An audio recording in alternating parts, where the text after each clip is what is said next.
ಬೆಂಗಳೂರು ಗ್ರಾಮಾಂತರ ಜಿಲ್ಲೆಯ ದೊಡ್ಡಬಳ್ಳಾಪುರ ತಾಲೂಕಿನ ತುಂಬಗೆರೆಯ ಬೆಟ್ಟದ ಸಾಲುಗಳಲ್ಲಿ ಅಪರೂಪದ ಪ್ರಭೇದಗಳು ಕಾಡಂಚಿನ ಹಾಗೂ ಬೆಟ್ಟಗುಡ್ಡಗಳ ಸಾಲಿನಲ್ಲಿ ಕಂಡುಬರುವ ಈ ಜೀವ ಜಂತುಗಳಲ್ಲಿ ಒಂದಾದ ಕಕ್ಕನಾಗರ ಹಾವು ಇದು ಅಪಾಯಕಾರಿಯೂ ಹೌದು. ವಿಷಪೂರಿತ ಹಾವು ಕಾಡಂಚಿನ ಜನರು ಇದನ್ನು ಕಕ್ಕನಾಗ ಎಂದು ಕರೆಯುತ್ತಾರೆ. ಈ ಹಾವು ಕಕ್ಕೆ ಮರಗಳ ಪೊಟರೆಗಳಲ್ಲಿ ವಾಸ ಮಾಡುತ್ತೆ. ಇದು ಒಂದು ನಾಗರ ಹಾವಿನ ಜಾತಿಗೆ ಸೇರಿದ್ದು ಹಾವುಗಳ ಪಟ್ಟಿಯಲ್ಲಿದೆ ಮತ್ತು ಹೆಚ್ಚಾಗಿ ಕೃಷಿ ಭೂಮಿ ಕಾಡುಗಳಲ್ಲಿ ವಾಸಿಸುತ್ತದೆ. ಇದು ಮುಖ್ಯವಾಗಿ ಕಪ್ಪೆ ಸಣ್ಣ ಸಸ್ತನಿಗಳನ್ನು ತಿನ್ನುತ್ತದೆ. ಮರದಂತೆ ಭೂಮಿಗೆ ಹೋಲುವಂತೆ ಇರುವ ಜಾಗದಲ್ಲಿಯೇ ಆಹಾರವನ್ನು ಹುಡುಕಿಕೊಳ್ಳುತ್ತದೆ. ಕೋಪಗೊಂಡಾಗ ಕತ್ತಿನ ಪೆಕ್ಕೆಲುಬುಗಳನ್ನು ಮೇಲಕ್ಕೆತ್ತಿ ಹೆಡೆಯನ್ನು ಅಗಲಗೊಳಿಸುತ್ತದೆ. ಕತ್ತಿನ ಹಿಂಭಾಗದಲ್ಲಿ ಕನ್ನಡಕದ ಆಕಾರದ ಗುರುತುಗಳು ಕಾಣಿಸುತ್ತವೆ. ನಗರ ಹಾವುಗಳು ಪ್ರಪಂಚದಾದ್ಯಂತ ಅಂದಾಜು 30ಕ್ಕೂ ಹೆಚ್ಚು ಪ್ರಭೇದಗಳಲ್ಲಿ ಕಂಡುಬರುತ್ತವೆ. ಇವು ಮುಖ್ಯವಾಗಿ ಅದರಲ್ಲಿ ಕುಕ್ಕೆ ನಾಗರ ಹಾವು ಕುರ್ಕೋಟಕ ವರ್ಷಕ್ಕಿಂತ ವಿಷಪೂರಿತವಾಗಿದ್ದು, ಇದು ಕಚ್ಚಿದ್ರೆ ಕೆಲವೇ ಕ್ಷಣಗಳಲ್ಲಿ ಪ್ರಾಣಹಾನಿಯಾಗುತ್ತದೆ. ಇದು 2 ರಿಂದ 2.5 ಅಡಿಯಷ್ಟು ಉದ್ದವಿರುತ್ತೆ. ಅದು ಹಸಿರು ಬಣ್ಣದಿಂದ ಇರುವ ಈ ಹಾವು ಎಲೆಗಳಿಗೆ ಹೋಲುವಂತೆ ಇರುತ್ತದೆ. ಇದನ್ನು ಗುರುತು ಹಚ್ಚಲು ಸಾಮಾನ್ಯವಾಗಿ ಸಾಧ್ಯವಾಗುವುದಿಲ್ಲ. ಇದು ಹೆಚ್ಚಾಗಿ ಬೆಟ್ಟದ ಸಾಲಲ್ಲಿ ಕಂಡುಬರುತ್ತೆ. ಕಕ್ಕೆ ನಾಗರ ಹಾವು ವಿಷಪೂರಿತವಾಗಿರುವುದರಿಂದ ಅದನ್ನು ಕಂಡಾಗ ದೂರದಿಂದಲೇ ಗಮನಿಸಿ ಹಾವು ಕಚ್ಚಿದ ಸಂದರ್ಭದಲ್ಲಿ ತಕ್ಷಣವೇ ಪ್ರಥಮ ಚಿಕಿತ್ಸೆ ಮುಖ್ಯ. ಅತಿ ಬೇಗನೆ ವೈದ್ಯರ ಸಲಹೆ ಬೇಕಾಗುತ್ತದೆ. ಬೆಂಗಳೂರು ಗ್ರಾಮಾಂತರ ಜಿಲ್ಲೆಯ ದೊಡ್ಡಬಳ್ಳಾಪುರ ತಾಲೂಕಿನ ತುಂಬಗೆರೆಯ ಬೆಟ್ಟದ ಸಾಲುಗಳಲ್ಲಿ ಅಪರೂಪದ ಪ್ರಭೇದಗಳು ಕಾಡಂಚಿನ ಹಾಗೂ ಬೆಟ್ಟಗುಡ್ಡಗಳ ಸಾಲಿನಲ್ಲಿ ಕಂಡುಬರುವ ಈ ಜೀವ ಜಂತುಗಳಲ್ಲಿ ಒಂದಾದ ಕಕ್ಕನಾಗರ ಹಾವು ಇದು ಅಪಾಯಕಾರಿಯೂ ಹೌದು. ವಿಷಪೂರಿತ ಹಾವು ಕಾಡಂಚಿನ ಜನರು ಇದನ್ನು ಕಕ್ಕನಾಗ ಎಂದು ಕರೆಯುತ್ತಾರೆ. ಈ ಹಾವು ಕಕ್ಕೆ ಮರಗಳ ಪೊಟರೆಗಳಲ್ಲಿ ವಾಸ ಮಾಡುತ್ತೆ. ಇದು ಒಂದು ನಾಗರ ಹಾವಿನ ಜಾತಿಗೆ ಸೇರಿದ್ದು ಹಾವುಗಳ ಪಟ್ಟಿಯಲ್ಲಿದೆ ಮತ್ತು ಹೆಚ್ಚಾಗಿ ಕೃಷಿ ಭೂಮಿ ಕಾಡುಗಳಲ್ಲಿ ವಾಸಿಸುತ್ತದೆ.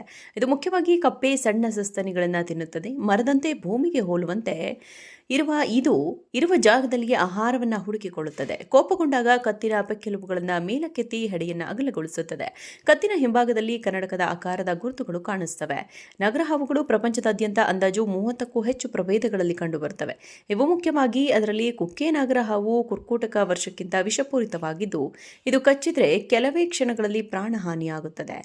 ಇದು 2 ರಿಂದ 2.5 ಅಡಿಯಷ್ಟು ಉದ್ದವಿರುತ್ತೆ. ಅದು ಹಸಿರು ಬಣ್ಣದಿಂದ ಇರುವ ಈ ಹಾವು ಎಲೆಗಳಿಗೆ ಹೋಲುವಂತೆ ಇರುತ್ತದೆ.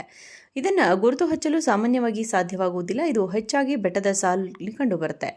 ಕಕ್ಕೆ ನಾಗರ ಹಾವು ವಿಷಪೂರಿತವಾಗಿರುವುದರಿಂದ ಅದನ್ನು ಕಂಡಾಗ ದೂರದಿಂದಲೇ ಗಮನಿಸಿ ಹಾವು ಕಚ್ಚಿದ ಸಂದರ್ಭದಲ್ಲಿ ತಕ್ಷಣವೇ ಪ್ರಥಮ ಚಿಕಿತ್ಸೆ ಮುಖ್ಯ. ಅತಿ ಬೇಗನೆ ವೈದ್ಯರ ಸಲಹೆ ಬೇಕಾಗುತ್ತದೆ.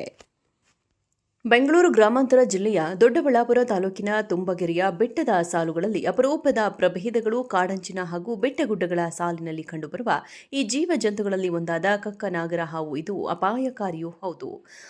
ವಿಷಪೂರಿತ ಹಾವು ಕಾಡಂಚಿನ ಜನರು ಇದನ್ನು ಕಕ್ಕನಾಗ ಎಂದು ಕರೆಯುತ್ತಾರೆ.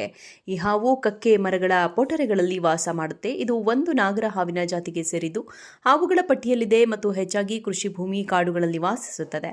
ಇದು ಮುಖ್ಯವಾಗಿ ಕಪ್ಪೆ ಸಣ್ಣ ಸಸ್ತನಿಗಳನ್ನು ತಿನ್ನುತ್ತದೆ. ಮರದಂತೆ ಭೂಮಿಗೆ ಹೋಲುವಂತೆ ಇರುವ ಜಾಗದಲ್ಲಿಯೇ ಆಹಾರವನ್ನು ಹುಡುಕಿಕೊಳ್ಳುತ್ತದೆ. ಕೋಪಗೊಂಡಾಗ ಕತ್ತಿನ ಪೆಕ್ಕೆಲುಬುಗಳನ್ನು ಮೇಲಕ್ಕೆತ್ತಿ ಹೆಡೆಯನ್ನು ಅಗಲಗೊಳಿಸುತ್ತದೆ. ಕತ್ತಿನ ಹಿಂಭಾಗದಲ್ಲಿ ಕನ್ನಡಕದ ಆಕಾರದ ಗುರುತುಗಳು ಕಾಣಿಸುತ್ತವೆ. ನಗರ ಹಾವುಗಳು ಪ್ರಪಂಚದಾದ್ಯಂತ ಅಂದಾಜು 30ಕ್ಕೂ ಹೆಚ್ಚು ಪ್ರಭೇದಗಳಲ್ಲಿ ಕಂಡುಬರುತ್ತವೆ. ಇವು ಮುಖ್ಯವಾಗಿ ಅದರಲ್ಲಿ ಕುಕ್ಕೆ ನಾಗರ ಹಾವು ಕುರ್ಕೋಟಕ ವರ್ಷಕ್ಕಿಂತ ವಿಷಪೂರಿತವಾಗಿದ್ದು, ಇದು ಕಚ್ಚಿದ್ರೆ ಕೆಲವೇ ಕ್ಷಣಗಳಲ್ಲಿ ಪ್ರಾಣಹಾನಿಯಾಗುತ್ತದೆ. ಇದು 2 ರಿಂದ 2.5 ಅಡಿಯಷ್ಟು ಉದ್ದವಿರುತ್ತೆ. ಅದು ಹಸಿರು ಬಣ್ಣದಿಂದ ಇರುವ ಈ ಹಾವು ಎಲೆಗಳಿಗೆ ಹೋಲುವಂತೆ ಇರುತ್ತದೆ. ಇದನ್ನು ಗುರುತು ಹಚ್ಚಲು ಸಾಮಾನ್ಯವಾಗಿ ಸಾಧ್ಯವಾಗುವುದಿಲ್ಲ. ಇದು ಹೆಚ್ಚಾಗಿ ಬೆಟ್ಟದ ಸಾಲಲ್ಲಿ ಕಂಡುಬರುತ್ತೆ. ಕಕ್ಕೆ ನಾಗರ ಹಾವು ವಿಷಪೂರಿತವಾಗಿರುವುದರಿಂದ ಅದನ್ನು ಕಂಡಾಗ ದೂರದಿಂದಲೇ ಗಮನಿಸಿ ಹಾವು ಕಚ್ಚಿದ ಸಂದರ್ಭದಲ್ಲಿ ತಕ್ಷಣವೇ ಪ್ರಥಮ ಚಿಕಿತ್ಸೆ ಮುಖ್ಯ. ಅತಿ ಬೇಗನೆ ವೈದ್ಯರ ಸಲಹೆ ಬೇಕಾಗುತ್ತದೆ.